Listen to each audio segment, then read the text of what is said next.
இன்றைக்கி வந்து நவராத்திரியினுடைய 3வது நாள். இந்த 3வது நாள் வரைக்கும் வந்து பார்த்திங்க அப்படின்னா, அம்மன் வந்துட்டு துர்க்கை ரூபத்தில் தான் இருப்பாங்க.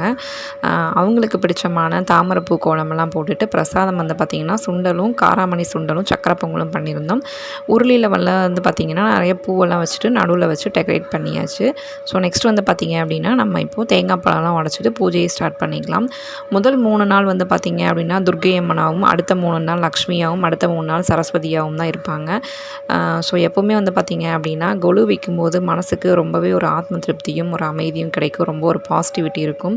எந்த விசேஷம் பண்ணுறதா இருந்தாலும் நம்ம குலதெய்வத்தை முதல்ல வணங்கிட்டு பண்ணுறது ரொம்பவே நல்லது. ஸோ அதே மாதிரி குலதெய்வத்துக்கு எல்லாமே காமிச்சிட்டு, இஷ்ட தெய்வமான முருகனுக்கும் தீபாராதனை காமிச்சிட்டு, அம்மனுக்கு எல்லாமே பூஜையெல்லாம் முடிச்சாச்சு. ஸோ முதல் 3 நாள் ரொம்ப சிறப்பாக முடிஞ்சிருச்சு.